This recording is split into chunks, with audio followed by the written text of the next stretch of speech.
I completed my work. No. I finished my work. No. I think I completed my work. కన్ఫ్యూజింగ్గా ఉంది కదా. నేను కూడా చాలా confuse అయ్యేదానండి. కానీ తెలుసుకున్నా అవి ఏంటంటే అందరం మనం సేమ్ వర్డ్స్ అనుకుంటాం కదా. కాదు, అవి 2 డిఫరెంట్ వర్డ్స్, 2 డిఫరెంట్ మీనింగ్ కూడా ఉందన్నమాట. తెలుసుకుందాం ఈరోజు దాని డిఫరెన్స్ ఏంటో. Welcome to my channel English. This is Swathi teacher.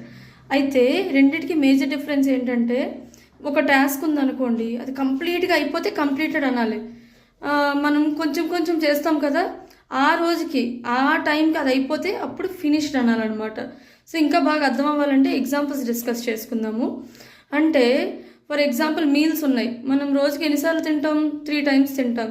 కొంతమంది 4-5 times తింటారనుకోండి, అది వేరే డిఫరెంట్ మ్యాటర్. అయితే మనం మీల్స్ ఒకవేళ బ్రేక్ఫాస్ట్ చేసాం అనుకోండి, ఐ కంప్లీటెడ్ మై బ్రేక్ఫాస్ట్ అనకూడదు. ఏమనాలంటే ఐ ఫినిష్డ్ మై బ్రేక్ఫాస్ట్. ఎందుకంటే మధ్యాహ్నం తినాలి కదా మళ్ళీ. సో మధ్యాహ్నం తిన్నప్పుడు I finished my lunch, night I finished my dinner. మరి 3 అయిపోయాయి అనుకోండి, ఐ కంప్లీటెడ్ మై మీల్స్. ఆ రోజుకి కంప్లీటెడ్ అనాలన్నమాట. ఫర్ ఎగ్జాంపుల్ ఒక బుక్ రాస్తున్నాం. బుక్ రాసినప్పుడు సెవరల్ ఇయర్స్ నుంచి లేకపోతే సెవరల్ మంత్స్ నుంచి రాస్తున్నాము. ఒక్కసారిగా అది కంప్లీట్ అవుతుంది. అప్పుడు I completed my book. She has completed the book. She has completed writing the book. I have completed writing the book అనాలన్నమాట. మరి ఈ రోజుకి రాస్తాం కదా కొంచెం, I finish writing the book. ఎందుకంటే ఆ రోజుకి వచ్చిన టాస్క్, ఆ రోజుకి ఏమనుకున్నామో అది కంప్లీట్ చేసాం కాబట్టి ఫినిష్డ్. ఇప్పుడు స్టూడెంట్స్ చదువుతారు కదా, కొన్ని క్వశ్చన్ ఆన్సర్స్ చదువుతున్నారు అనుకోండి, 4-5 ఉన్నాయి, 5 ఉన్నాయి, అందులో 2 వచ్చినాయి. అప్పుడు I finished learning 2 answers. I finished learning 2 answers. మొత్తం 5 వచ్చేసాయి అనుకోండి, I completed learning for the exam. I completed learning. అది ఫినిష్కి, కంప్లీట్కి. ఇంకొకటి చెప్తా.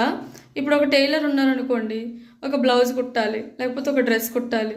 సరే, బాడీ పార్ట్ కుట్టి స్లీవ్స్ ఇంకా కుట్టలేదు అంటే హ్యాండ్స్, స్లీవ్స్ అనాలి, హ్యాండ్స్ అనకూడదు. సో స్లీవ్స్ ఇంకా కుట్టలేదు. అప్పుడు I finished stitching the dress. అంటే కొంచెం ఫినిష్ చేశారు కాబట్టి.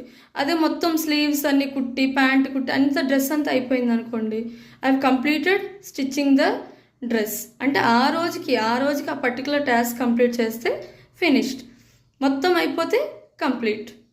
మీకు అర్థమైందని నేను అనుకుంటున్నా, నాకు తెలుసు మీకు అర్థమైందని.